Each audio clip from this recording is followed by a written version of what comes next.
A portion of this video is sponsored by Spec. So after 30 days with the iPhone 15 Pro, I've really had some time to think about all of the changes that Apple has made, as well as conduct a couple of tests. And you may have some questions about my whole experience. Is the battery life trash? Is the action button actually useful? Do I really use USB-C? And how does the titanium hold up after 30 days? And maybe the most important question for you, should you upgrade to the new iPhone 15 Pro? Let's answer these questions. Now, Apple made a slight update to the hardware design of this phone with a more premium, lighter material, titanium on the sides, as well as a softer feeling, more rounded profile on the edges of the phone. And after spending the past 30 days with this phone, I can say that I'm a huge fan. You see, iPhones have been increasing in weight ever since the iPhone 5. And funny story, when the iPhone 12 came out, I actually went back to the Apple store and exchanged my Pro model for the regular 12 because I thought the Pro was too heavy. So when I picked up the iPhone 15 Pro for the first time, I was surprised at how much of a difference that weight reduction really made in both the handling of the phone as well as the comfort of the phone. The rounded corners really make a big difference, especially when coming from the 14 Pro.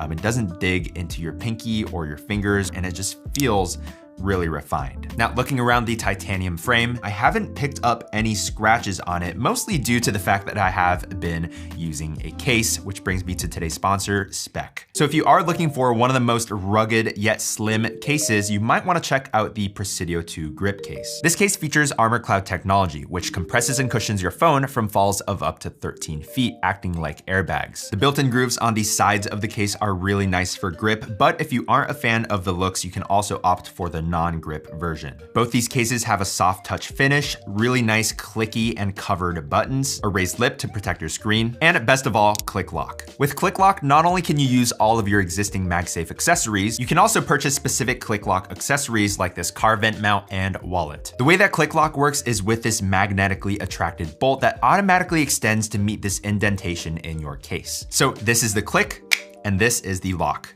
Super satisfying. And once it's locked, it's not going anywhere. My favorite Click Lock accessory though is the standy grip. So not only is this a phone stand that works in portrait mode, as well as landscape mode, it also has a pretty neat flip out feature, which acts as a hand grip, as well as a notch to mount your phone onto your MacBook for continuity camera. If you're interested in any of these products, I'll have a link down below, and you can also use code Joshua15 to save 15% off of your purchase. Now, every year there seems to be somewhat of a visual indicator to tell whether you have the new iPhone or not.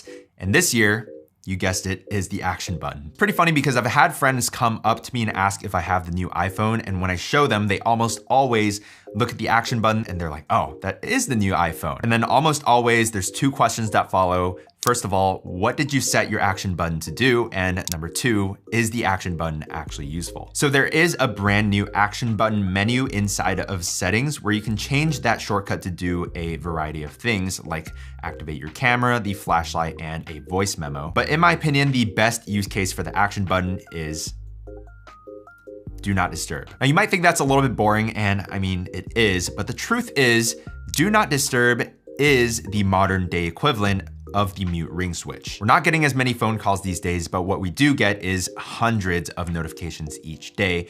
And to be able to control when you tune into those notifications is really important to me. And I love the fact that it's a physical button that also triggers a haptic with the vibration motor so you know when you've activated it. This means that even when your phone screen is off or if it's in your pocket, you can silence the notifications without having to look down at your screen and inevitably getting distracted by some notification. As simple as this button is, this is genuinely one of the best features about the new iPhone 15 Pro, and I've been using it pretty much every day. Now, I do wish that Apple gave us a little bit more customizability with this action button, maybe a double tap or a triple tap on top of the press and hold. In my opinion, that would give this button a lot more functionality. And speaking of functionality, this is a good segue into possibly the most impactful change on the iPhone this year, USB-C. After pressure from the EU, Apple has finally put USB-C on their iPhones, and naturally, I was curious. How fast is the real-world data transfer speeds with the 10 gigabit per second USB-C port on the iPhone 15 Pro? So I conducted a little speed test. Now, the first thing I want to find out was Lightning versus USB-C. So I took a 2 gigabyte video file and transferred it, and on Lightning, it took 54 seconds. If you ask me, that's pretty long. 54 seconds for a 2 gigabyte file, yeah, that's not good. But then with USB-C, it took 6 seconds. That's right, 6 seconds. So a whole 9 times faster than Lightning. Now I shouldn't really be this surprised because USB 2.0 is just so antiquated and outdated. So this is literally Apple catching up to modern day standards. But then I also wanted to test AirDrop speeds versus Lightning versus USB-C. So with that same 2 GB video file, I AirDropped from iPhone to iPhone as well as from Mac to iPhone and vice versa. And here are the results. Surprisingly, airdropping from iPhone to iPhone only took 34 seconds, whereas phone to Mac took 42 and Mac to phone took 49. But maybe the most impressive thing is the fact that all of these airdrop tests were faster than Lightning, which just goes to show how terrible Lightning really was. The fact that before the iPhone 15 Pro, we could airdrop files faster than we can transfer them over a cable is just absurd to me. Now keep in mind the USB-C cable that does come with your iPhone 15 Pro is gonna be limited to USB 2.0 speeds because this is mainly just a charging cable. To take advantage of the faster speeds, you are gonna wanna get a 10 gigabit per second USB-C cable like the one I have here. Literally just a cable I pulled off of my SSD. Now, am I personally going to connect my USB-C cable every time I need to get some files to my iPhone or from my iPhone to my Mac? No. In fact, most of the time, I'm probably just gonna use AirDrop as the files that I'm gonna be transferring aren't gonna be that big anyway, and so AirDrop, with all of its convenience, is just a better solution. But it is good to know that I now have a modern, fully capable port that can actually transfer files at a decent rate. Now, you can actually use the USB-C port to hook up a bunch of peripherals and accessories like SSDs, mice, keyboard, microphones, and something I think is actually gonna be really useful is the ability to take your SD card or micro SD card out of your drone or your GoPro and hook it up to your iPhone to preview the footage. So I've got my GoPro here. I'm gonna take out the micro SD card. So I'm gonna slot this micro SD card in here, put it into here. And so this is what that looks like. And now I'm gonna open up Files. And we'll now see a GoPro drive right here. And if I tap that, I can go into the folders and actually find the video that we just shot and play it with sound and everything right on my iPhone. And this is the useful part. You can actually crop down the video file into the section that you want, hit done, save as a new clip, and then download that to the Photos app on your iPhone. I think that is a great feature.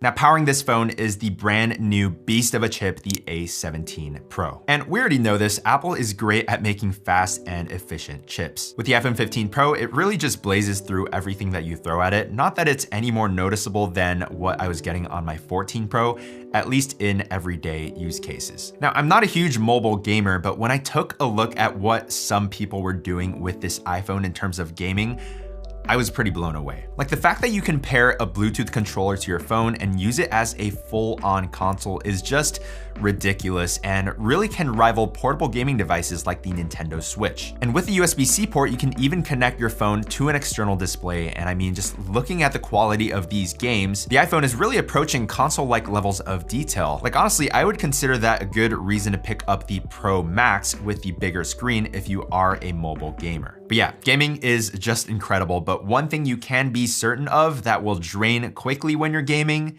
is battery life. So in terms of battery life, of all of the battery tests I've seen out there, the iPhone 15 Pro actually performs the worst out of all of the iPhone 15s this year. So what's the verdict? Is the 15 Pro's battery trash? So in my real world usage, I'd say it's pretty average. It's not terrible, it's not the best. You can see that on most days, I'm actually hovering around 50% battery usage with about 3.5 hours to even 4.5 hours of screen on time. The thing is though, most of these days I am working from home and not really using my phone that heavily, but there was one day which I was out all day and I got about 6 hours of screen on time, actually using my phone as intended, taking a bunch of photos and videos, watching YouTube and browsing the web. Yeah, I mean, 6 hours is not bad. Now, one thing to take into consideration is I don't actually use the navigation app on my phone all that much. Since I have navigation built into my car, that's one thing that you may want to consider is if you do use navigation or you do gaming or you watch a bunch of videos or record videos,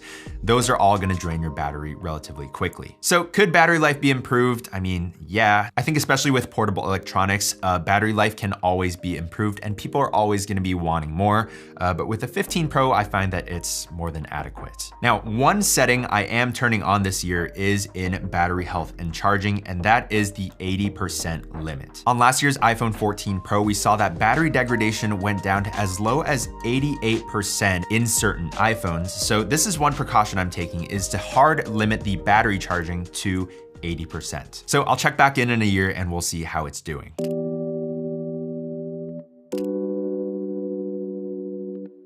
Okay, so next up, let's talk about the cameras. So hardware-wise, the cameras on the 15 Pro are actually the exact same as the 14 Pro. Now we do have a slight bump in resolution in the JPEGs. So this year we're getting 24 megapixel JPEGs standard, whereas before we were getting 12 megapixels. There is a slight difference in quality when you really go in and pixel peep, but yeah, you're really not gonna notice these things unless you are really zoomed in. But then something interesting that I never thought I'd see in any smartphone camera is the ability to shoot log. So in the camera settings, if we go to formats and then down here, we see ProRes encoding, we can actually click that and hit log. And what this actually allows you to do is record actual log footage, which is a flat version with no color profile. And then in post, you can add in the saturation, the contrast, and adjust the exposure yourself. Now this does take up a lot of storage. And as you can see, my max time right now is 0 minutes. But what you can do is actually take advantage of the USB-C port again,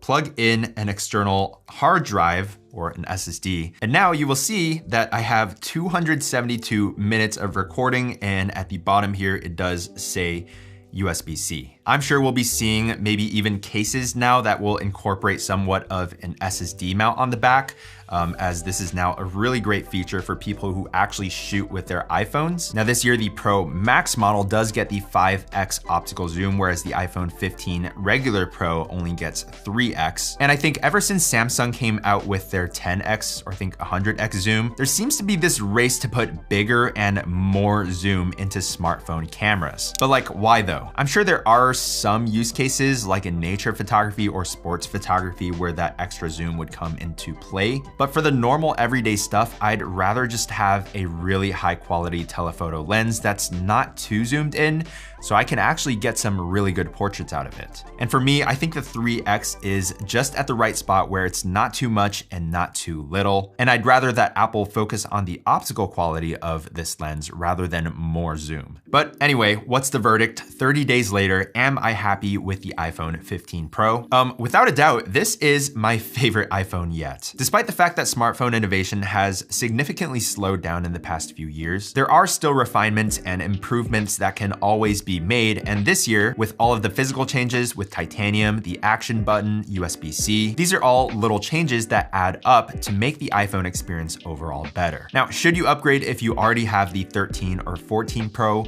Probably not, but if you have the 12 Pro or later, I think there are some really significant improvements that you're gonna experience for the first time, like ProMotion, better cameras, faster chip. But yeah, that's been it with the iPhone 15 Pro. Hope you enjoyed the video. If you did, consider subscribing to the channel. I'm trying to reach 200,000, so any help is greatly appreciated. And I'll see you guys in the next one. Peace.